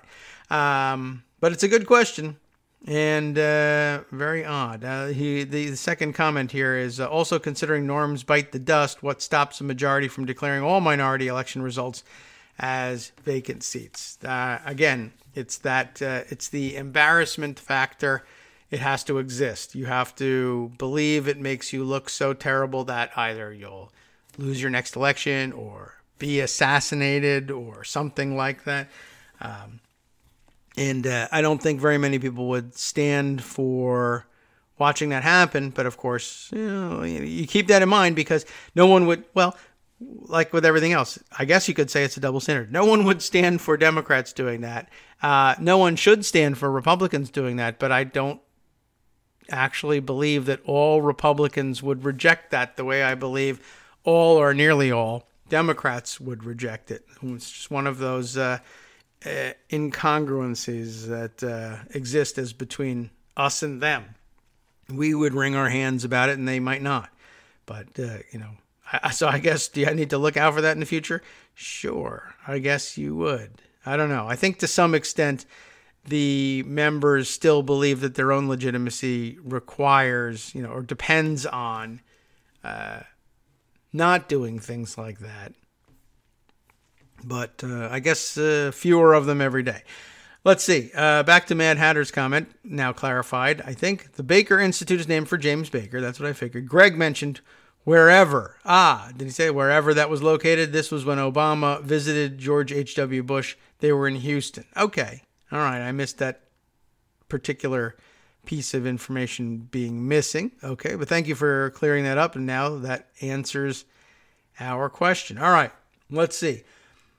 Other things I grabbed flying by on Twitter during the last couple minutes. I happened to notice this looked like an interesting comment from Paul Krugman. I like the way it starts out. Satirists do a much better job of explaining what's going on than serious people, which is something that tends to happen when authoritarians are in charge. That's an interesting comment. And it's attached to a piece that looks interesting and fun because it's Alexandra Petrie's writing. Don't mind us. We are just making the voting more fair.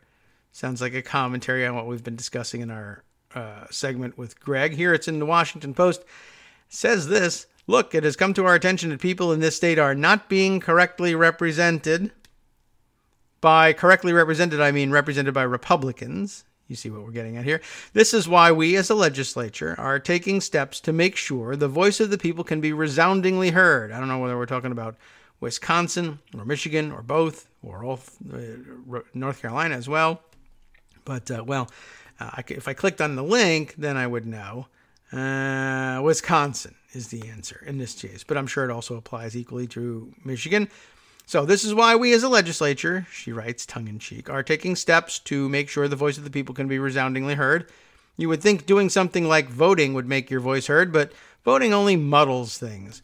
Sometimes due to some kind of confusion or flaw in the system, voters do not select Republicans. It is this strange tendency of hundreds of thousands, nay, millions of Democratic ballots to appear in boxes each election day that has left us so unshakably convinced that voter fraud is rampant. But do not worry. We are taking steps to fix that. One way you can tell something has gone wrong with voting is if the Democratic candidate gets enough votes to win. That is a sign that the process has failed. That is why we have sneaked into the State House under cover of darkness. Shh, no, keep the lights off. We must vote on our plan quickly and disperse before they catch wind of what is happening, not because we are ashamed or annoyed, but because they would be too excited and proud of us, and we would not want that to go to our heads. One thing Americans have historically loved about America is how if you live in a place that is very large on a map, you get at least a slightly bigger share of votes than in places that are very full of people. This allows for things Americans love, such as big maps colored red, as well as a sense of vague powerlessness, that when you have lived with it long enough, becomes kind of freeing. It is time we put some caps on these city voters. We can all agree, if big groups of people get more votes than smaller groups of people, that is bad and unrepresentative. Besides, people in cities are confused and do not know what they want. In their befuddlement, they sometimes vote straight-ticket Democratic or scroll D's on their ballots. This comes of being packed too tightly together. A D is just an R someone did not have the room to add the little legs to because they were cramped in those close urban quarters. City folk just don't get it, I might add. There are several solutions to the unrepresentative mess that is our state. One is that any district not already shaped like an electrocuted salamander should be quickly redrawn so that it does. People love to live in a district with a festive shape. It makes them feel like they are part of something. The best thing about that festive shape is it brings people into contact with people with whom they disagree. This exposes them to new ideas, such as the idea that their votes are probably not worth casting because the district is now shaped in such a manner that no candidate of their party can win. This frees up a Tuesday evening in November, which is a great boon. They will appreciate the opportunity to use it for shopping or sending emails. Second, we are going to make voting more difficult. Now, I hear what you're saying. How does making voting more difficult ensure that the state is more correctly represented? Doesn't that kind of do the opposite? Well, that depends on what sort of voter you're thinking about. If all the voters who might vote for Democrats are allowed to vote willy-nilly, they may well turn out to elect Democrats, and then the minority who would have picked a Republican will feel as though their votes did not count at all. That hardly seems fair. This system is much better. If you make it more difficult for people to vote, then fewer people will vote in cities where they would have to wait in long lines, and the voting population will be dispersed more fairly. Just because fewer people live in some places than in others does not mean that those places should not carry equal sway. Remember the Electoral College. It would be really awful if just getting a majority of votes was enough to determine the outcome of an election. Now, isn't this unfair? Well, only if you think everyone in the state should have a vote that counts the same. Look, if the founders made one wish clear, it is that we should be governed by a small minority who occupy lots of land. If this seems kind of sketchy and shameful and is the kind of thing you would like to protest now that we've told you about it, don't worry. We passed it 10 minutes ago at 3 a.m. The end. Yes, basically that's the story of what happened there in Wisconsin, told in humorous detail by Alexandra Petri. Other things that I have grabbed for further examination, an MSNBC tweet. Let's see, does this actually bring us up to date on new stuff here? North Carolina State Board of Elections has issued subpoenas amid fear of election fraud in its 9th congressional district, according to WSOC TV. Let's see, that's this morning's report. Does it have a list of who got the subpoenas? Maybe we can figure out where they're going with that. If we can find that information, it's on MSNBC. Oh, it's going to be presented in video form, which I can't actually share with you. But, well, anyway, you can, I guess we can explore that later on. Or you can take a look at the video once we are done with things here. And, well, I'd be interested in seeing who's going to get those subpoenas and when do they come due? When do they need to produce their information or come and speak?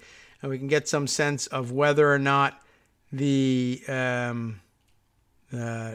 state of North Carolina has any intention of straightening this out prior to January 3rd somehow.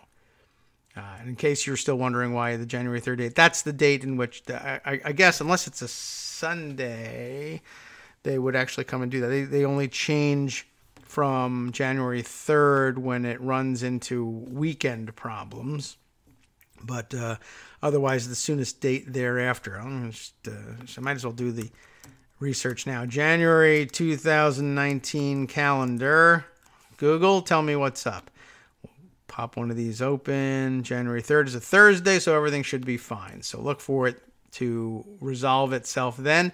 And by the way, even if there's nothing wrong with with the election results, I would always recommend, I would say you should spend January 3rd watching the C-SPAN channels, 1 and 2.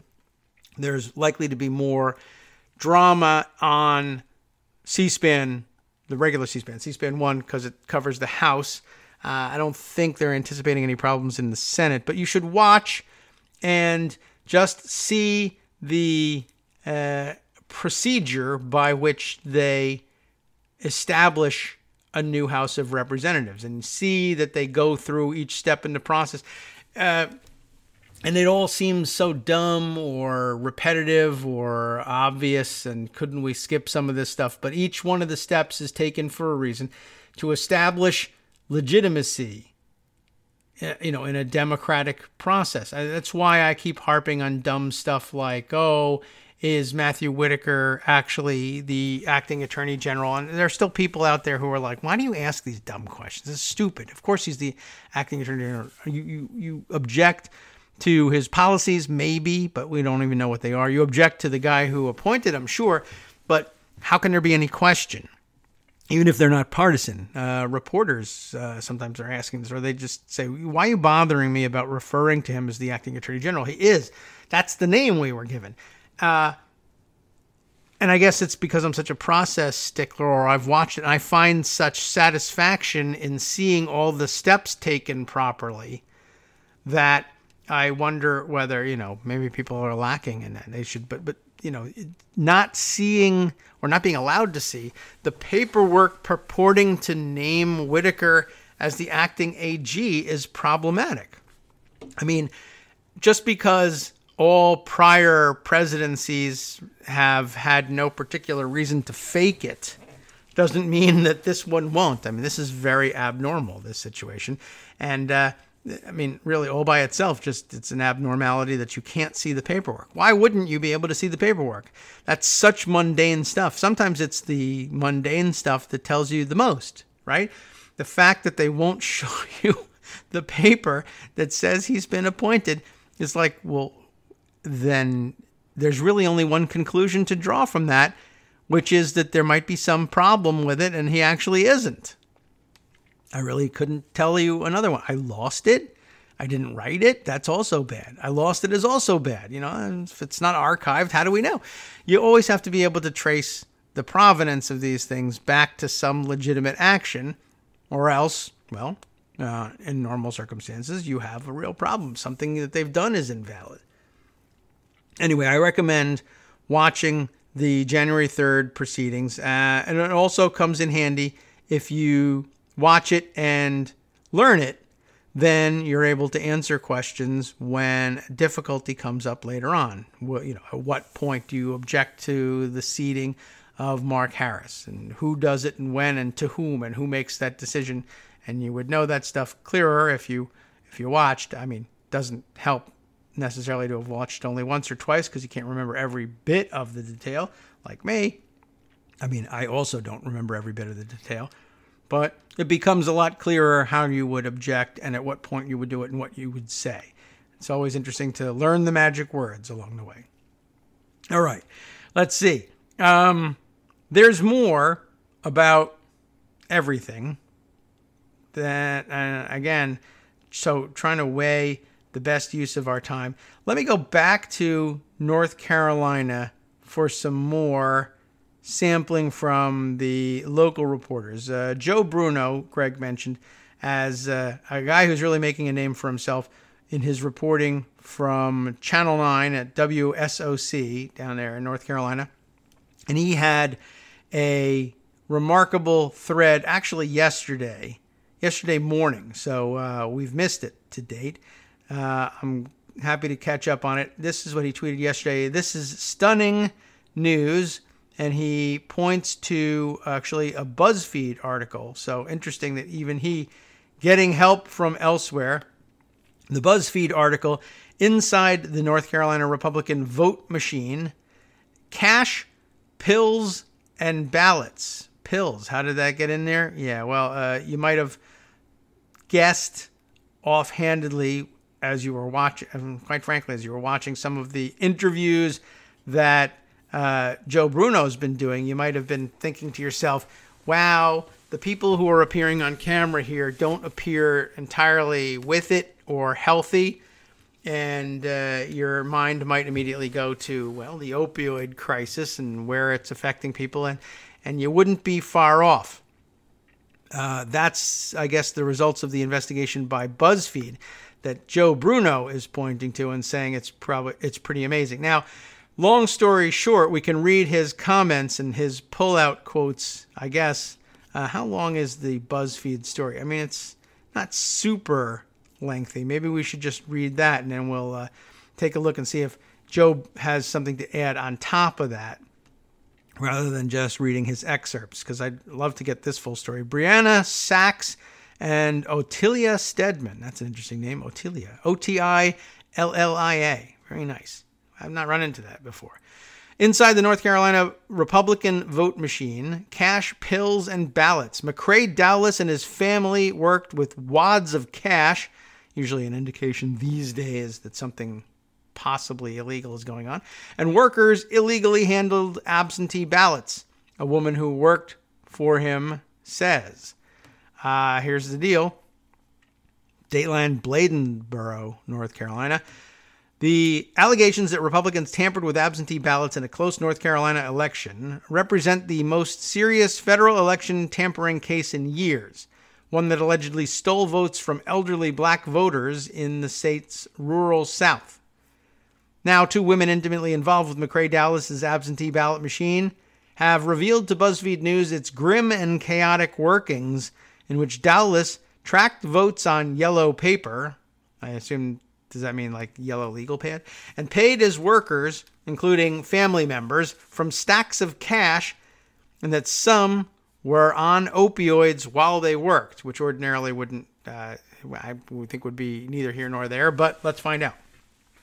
I mean, it's bad, but okay. The accounts of the women, Jessica Karen Dowless and Lisa Britt. You remember the Lisa Britt's name? We find out a little bit more about her in this piece. They add significant new details to those that have come out from the investigators and other news reports as the state election board considers whether it should order a new election between Republican Mark Harris and Democrat Dan McCready. The women, both related to McCrae Dowless, Lisa Britt, related to McCrae Dowless, that's right, paint a picture of American political chicanery at its lowest levels, though with sweeping consequences, both for voters allegedly denied the franchise and for the outcome of a pivotal national election, which Harris won by 905 votes. We should probably put that in scare quotes. Jessica Dowless described the scene in the small office at the intersection of two highways where she worked on Harris's behalf for the last 2 months as chaotic. One worker, she said, was so effing high the other day she passed out at the effing computer. Well, that explains how, they're doing this stuff without any conscience. I guess they're barely conscious at the time. One of the workers who collected absentee ballots from residents was a pillhead, she said. So I guess we're finding out just what kind of role opioids played in this. I wouldn't be terribly surprised if we found out they were sometimes paid that way, but let's let them reveal that. Dowless, whose husband is distantly related to McCrae Dowless, interesting, described herself as a housewife who needed a part-time job and said she was one of about 6 employees. It's not that hard to count to 6, but I'm sure the number fluctuated from time to time. She often worked 6, again, days a week, tallying the number of Democrats and Republicans who had recently voted. However, she explained that there were times when she did not quite understand what she was doing or what the grand purpose was. Well, it describes all of us at work from time to time. She did say, though, that campaign workers delivered sealed absentee ballots from the homes of people who requested them to McCrae Dowless's office, though North Carolina forbids third parties from handling those ballots. Don't lose sight of that. We'll be right back after a 2-minute break to conclude with this article.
Welcome back now to the Kagro in the Morning Show here on Netroots Radio. We got one more segment to get you the rest of this North Carolina 9 story, and then anything else we need to cram in before our Friday solo flight, where we can hopefully wrap up the week in a way that allows us to correctly anticipate the antics of the weekend.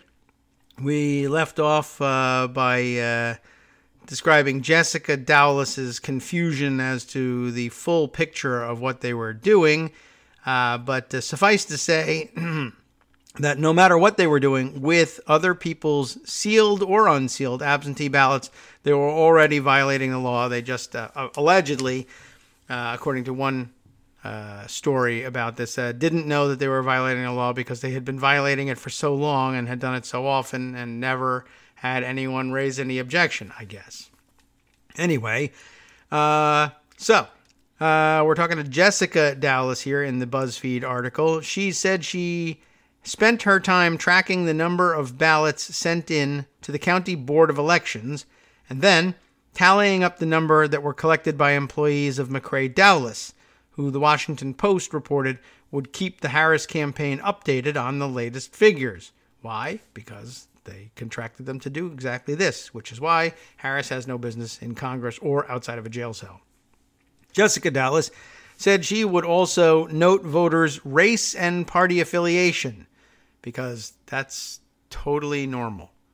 My job was at the office, and I read emails and counted how many Republicans and Democrats and non-affiliated people voted every day. I added up how many voted that day and wrote it on a piece of paper, and then they read it, and then I don't know what they did with it. McCrae was the only one who saw it, she said. I would go down each page and count how many black Republicans, white Republicans, and I did the opposite, black, unaffiliated, black Democrats, and add them up and then calculate the percentage of how many people voted that way each day. I'm not exactly sure what she was getting at. Either I see what she's describing, but I'm not sure what McCrae does with it, although my guess is he's trying to figure out the margins he has to play with, how many people ask for an absentee ballot, how many people have returned those ballots, that the number who requested minus the number who've returned them to the Board of Elections equals the universe I have to play with. And then the question of how many of them are Republicans, Democrats, black, white, whatever. I guess he's hoping to be able to manipulate the vote in such a way that it won't be statistically obvious that something stupid has happened. But I guess he ran out of opportunities. And look, I only have this many ballots in my hands. I need to change them all to Republican votes where possible, or discard those votes that I think are likely Democratic votes in order to widen the margins here. And I guess his problem was too many people actually mailed them back to the Board of Elections before he could run around and snatch them up, and then he was stuck with it. In order to get the number of votes that I promised here, or in order to get the effect that I promised here in this county, I'm just going to have to take chances and hope that nobody notices that although there are only 19% of the absentee ballots out there that went to registered Republicans, 60-something% of the ballots I handle are going to have to come back as Republican votes, even though there aren't that many Republicans out here. I don't know whether he ever really believed he was going to be caught, though. All right. So now we understand what Jessica, or we have an idea of what Jessica was doing and a guess at why she was doing it. McCrae, though, McCrae, she said, bought a woman who worked in the office a car a week later after she started. Another employee got a van that she used on the job, she said. Sounds like a good job. Mark Harris was writing him checks left and right, Jessica Dowless said, referring to McCrae, although she said she never saw the checks. McCrae, she said, paid me a certain amount in cash, and then the Board of Elections paid me the rest. Wow. That's not so good. Valeria, I'm hoping is the pronunciation of her name. Valeria Peacock McCoy. Unless it's like Valeria. I don't think it's Valerie, but with an A at the end. Valeria Peacock McCoy, the interim director of the Bladen County Board of Elections, an interim director, denied to BuzzFeed News that it paid Jessica Dowless. The office has 3 full-time employees and 1 part-time employee internally, she said, and hires about 50 to 60 people to work at 17 polling precincts. The board doesn't pay people working for outside groups, she said. That has to be straightened out. But public records made available Wednesday show that Jessica Dowlis was paid $240 by the Bladen County Republican Executive Committee. That's a different entity. Red Dome, a political consulting firm that contracted McCrae Dowlis, was paid more than $428,000 by the Harris campaign, WSOC-TV reported. Harris's representatives also didn't return requests for comment. He had wads and wads of cash, Jessica Dowlis said of McCrae, who didn't return requests for comment. She would not say how much she was paid. Lisa Britt, now we get to the bottom of this. Lisa Britt is McCrae Dowlis's stepdaughter. She told BuzzFeed News that she started working for him at the end of July or beginning of August. I've never worked for him before, she said. I was on payroll just like everybody else. McCrae Dowlis was in charge of pay and no one else, Britt added. According to Britt's mother, Sandra Dowlis, who is also McCrae's ex-wife, Britt was paid in cash.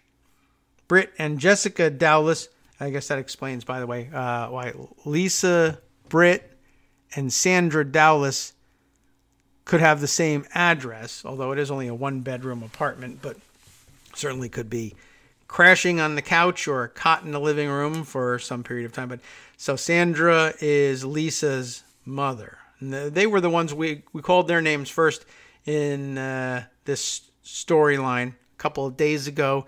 They were witnessing on those ballots.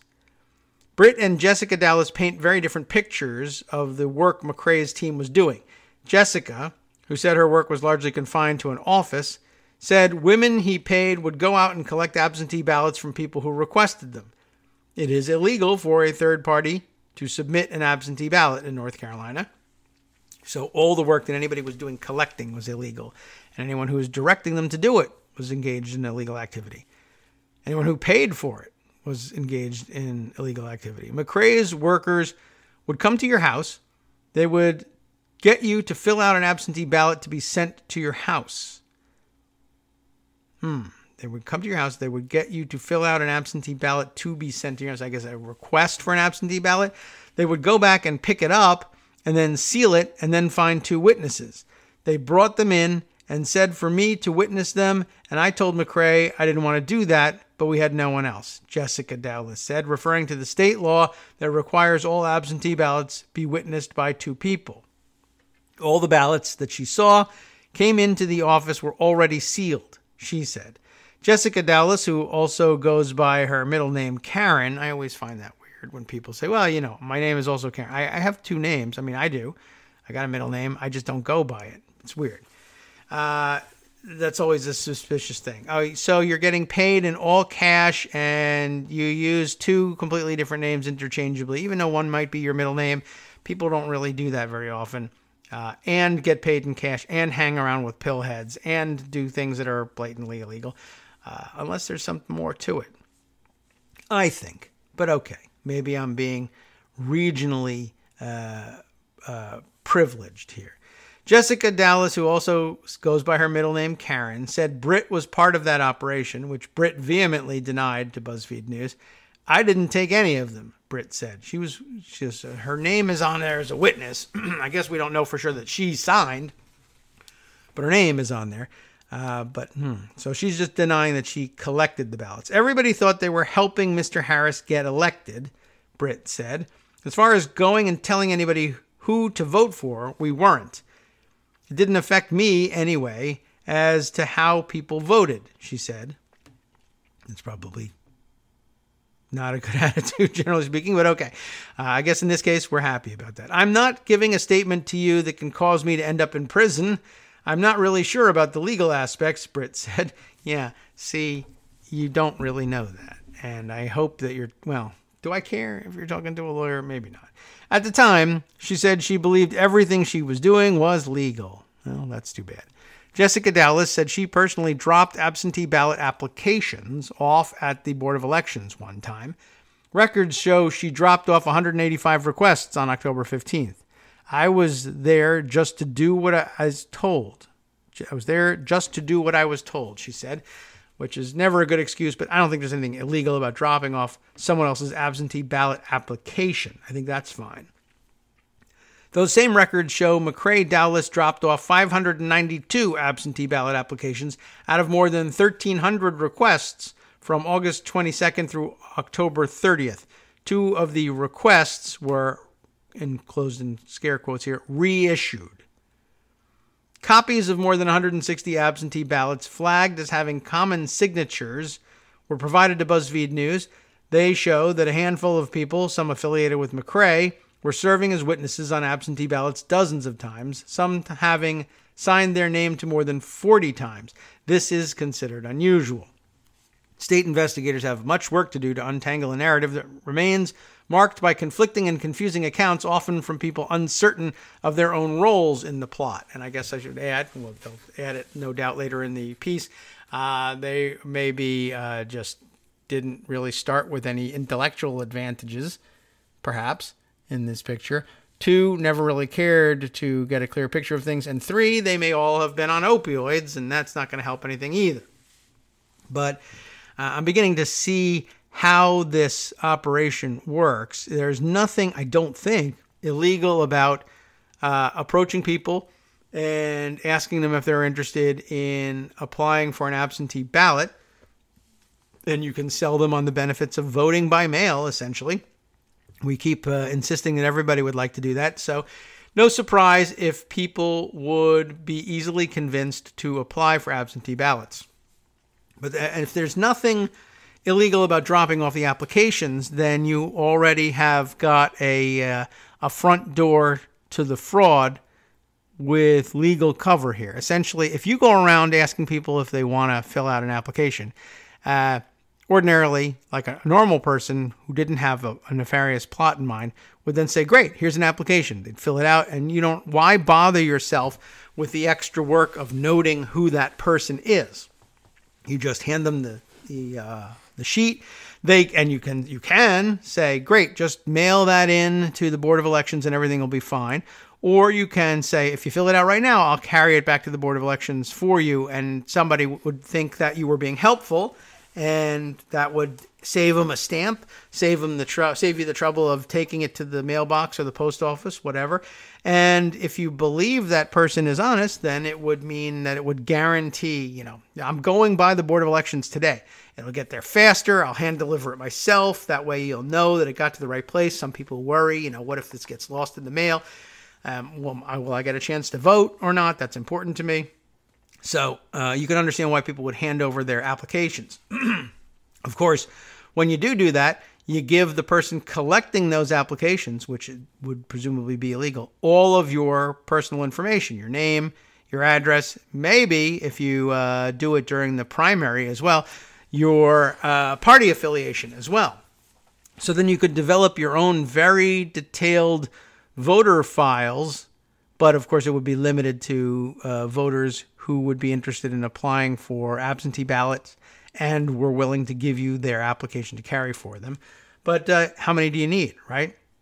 So if you hand out enough absentee ballot applications, and here it says McCrae himself dropped off 592 of them out of the 1,300 requests from the county. So, roughly half of the people who requested absentee ballots in the state were personally handled and dropped off by McCrae Dowless, and who knows whether the other half were either dropped off by somebody else, either working for him, or were mailed in. But what it'll give you is a list of, at a minimum, 600 to 1,000 people who in your county were expecting to receive absentee ballots in the mail. And then you make a practice of going back to them. This is where the illegal part of it begins. If you have the list, go to their houses. That part isn't illegal. And ask them, have you filled out your absentee ballot? Which I don't know whether that's legal or not. But as a part of a scheme to then say, if you have, give it to me, and you haven't mailed it, give it to me and I'll bring it back. Or if you haven't, fill it out right now and I'll bring it back. But you know where to go. You've begun with a perfectly legal compiled list of hundreds and hundreds of people who have asked for absentee ballots. Other people may have bypassed you and just simply asked for them directly from the Board of Elections. Nothing you can do about that. But maybe, I don't know, maybe that's a list you can buy from the Board of Elections too. I doubt it. Anyway, you have your own private list and you just go around and see how many of these idiots will give me their ballots. And if you did it during the primary, or you have the voter file of how people are registered to check it against, you can check every ballot you have handed over to you. Is this a person a registered Democrat? And if so, what if I throw their ballot in the garbage? Or is this person a registered Democrat, but they haven't finished their ballot and they didn't seal it? Don't worry about it. Give it to me. I'll finish it for you. Or I'll seal it up and send it. So it's easy to see how he got his targeting list. And unfortunately, that's entirely legal to do. So, okay, we left off by saying that there were copies of 160 ballots that were flagged because they were signed by the same people over and over. Let's see. So we left off saying that is considered unusual for some people to have witnessed dozens of ballots. State investigators have much work to do to untangle a narrative that remains marked by conflicting and confusing accounts, and we remarked that they might be confusing because the people involved are confused and possibly on drugs. Jessica Dowless, for instance, not to say that she's on drugs, at one point told BuzzFeed News McRae only had ballots from people who were voting for Democrats. They were only Democrats, no Republican absentee ballots. Interesting. Everything McRae did was Republican, she emphasized. But shortly after, she said she wasn't quite sure about that, and it certainly doesn't sound very good, does it? There is also criticism that McRae's operation targeted black Democratic voters. That's not true at all, Britt said. It's not really that anyone was targeted, it's that we were giving everybody the opportunity to vote. You've got more people in low-income areas that don't have a vehicle to go vote. It's a good excuse. And maybe she thought that's what she was doing, but not what McRae thought. If we were going to get those kind of people, wow, that's what she said. If we were going to get those kind of people, we could have gone to the pig processing plant and get them when they're coming off work, she added. How? Why? What would that be doing? Britt's mother, Sandra Dallas, added they were trying to reach just people with no rides.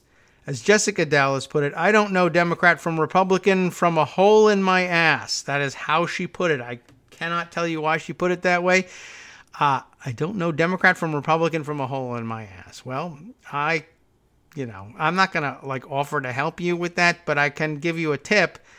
You'll find the hole following you around no matter where you go. And everything else is a separate person. I know you can't tell a Democrat from Republican, but I can help you tell other people from a hole in your ass. And I suspect you're actually capable of doing that. Now, it may very well be that they're just trying to avoid blame. It may very well be that they really thought that they were doing a get out the vote operation, but didn't know for some reason that handling people's absentee ballots was illegal. It's not immediately obvious to well-meaning people why it is illegal for a third party to handle a sealed absentee ballot. After all, the mailman handles your sealed absentee ballot, but he is duly authorized to do so, and you are not. And the reason is because they're afraid that you will manipulate it or throw it out or something like that. Now, the idea that, if we were going to get those kind of people, whatever that's supposed to mean, we could have gone to the pig processing plant and got them when they're coming off of work. Why would they have their absentee ballots with them at work? No, you couldn't go there. That wouldn't help you at all. So it's just a bad excuse. You haven't really figured out a way of avoiding blame for all of this. But it may very well be the case that you thought you were doing good things and McRae was just using you. That's possible, but you're going to have to tell it to the judge. Very interesting and sad that all of this is perhaps related to drugs as well, although there wasn't much real explanation of why that was brought up in the article. But I'm glad they did bring it up because it did occur to me that that was a possibility. And, I didn't want to sound like I was imposing that on them because they're rural, but somebody thought it was worth including in the reporting. And, okay, I guess that lets us off the hook if we're worried about that. Okay, so there's plenty more, I guess, in Joe Bruno's tweet storm here. One is a quote from the article we just read, but then in addition, let's see. DA Lauren Freeman has told Allison at WSOC 9. Allison is Allison Latos, Latos, another reporter with the channel. DA Lauren Freeman told Allison her office has an open criminal investigation that zeroed in on absentee ballots in Bladen County in 3 separate election cycles. Last month's general election, the May 2018 primary, ding, that's where you get the list of who's a Democrat and who's Republican, because you got to request one or the other ballots when you make your absentee ballot request, and in 2016's election. So maybe Pettinger was never legit either. Who knows? Joe also tweeting on Red Dome, the firm that hired Dowless. Mark Becker at WSOC contacted Carolyn Justice, good name, a former state legislator from Wilmington who's listed as Red Dome's lead consultant. Oh, bad name then. And asked her about Dowless. She said she wasn't involved in the North Carolina 09 campaign. So what? Do you know Dowless? Bruno saying again from me yesterday, a second woman claimed she was paid to pick up ballots in the U.S. House District 9 race. And the interview with her is linked there. And finally, here's a timeline of everything that's developed in North Carolina's race so far, put out by WSOC TV. So if you want to check in with their timeline, I'll include, well, that'll be part of Joe Bruno's tweet storm, which will be linked in our afternoon summary. Let's see, what else have we got? The North Carolina State Board of Election just uploaded thousands more documents related to the race. And new information here, still from yesterday, though. Congressman Jerry Connolly, Democrat of Virginia, who is currently vice-ranking member of the House Oversight and Government Reform Committee, is calling for an emergency hearing into reports of election fraud in the race for North Carolina's 9th District. Okay, so that gives you some idea what the House might take up come January. Investigators leave after speaking to Lisa Britt. Britt told me she spoke to investigators for hours with respect to the case. More info from late yesterday. 2 women walking here. Picture from the WSOC cameras, I guess. The woman on the left is Kim Stratch, executive director of the North Carolina State Board of Elections, per 2 sources. She's the state's chief elections official. She spoke to Lisa Britt for hours, according to Britt. Let's see. Sources identify the woman on the right in these pictures as Joan Fleming, the chief investigator of the North Carolina State Board of Elections. Sandra Dowless, the mother of Lisa Britt, told me, Joe Bruno, today they weren't aware what they were doing was illegal. We found out from TV. Okay. Britt agreed to an interview with me but never showed up at our arranged meeting location. I guess she talked to a lawyer. Probably a good thing.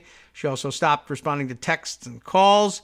Then Joe's interview with Datisha Montgomery, who signed a sworn affidavit identifying Lisa Britt as the woman who picked up her unsealed absentee ballot. She said every one of them was sealed and that she didn't collect them either. Or maybe that was Jessica, said she didn't collect them. Montgomery says she only voted in 2 races, and Britt told her she would fill out the rest. We did hear that story right off the bat, right? Montgomery says she realized something was up when someone came to her door and asked why she didn't vote yet. A legitimate, probably Democratic, get-out-the-vote effort. She eventually voted in person. So that's going to be interesting, too. The Republicans on the State Board of Elections are going to end up charging her with voter fraud for, quote-unquote, voting twice. And a North Carolina State Board of Elections spokesperson tells Joe Bruno subpoenas have been issued. We got that information. For the Mark Harris campaign, Red Dome, and the Jim McVicker campaign. That's the local sheriff's race, too. That's going to complicate things. Let's see. More in this tweet storm, too. It goes on and on. Actually, it's quite extensive. So why don't I just leave that for you guys to review on your own.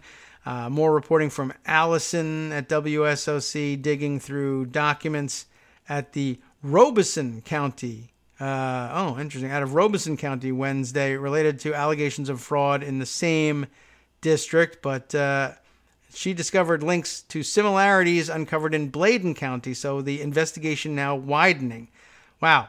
Allison Latos found Lisa Britt signed as a witness on 27 Robeson County absentee ballots. I'm just going to continue with this, I think. Her signature and address are the same as the Lisa Britt that Channel 9 found on 42 ballots in Bladen County. In an interview with Mark Becker at WSOC, former North Carolina Governor Pat McCrory said he raised concerns about fraud in Bladen County in 2016. This is a fiasco that could have been prevented, he said. Although I don't trust Pat McCrory for much either. Joe Bruno then later tweeting, McCrory says only military members should be allowed to vote absentee. Geez, I don't think that's the case, but trust the Republicans to come in and make things worse on this. Frankly, I think it ought to be eliminated except for members of the military. There's no need for absentee voting anymore, especially now that we have early voting in North Carolina. And finally, Joe Bruno's last report from yesterday, North Carolina State Board of Elections investigators are on the ground.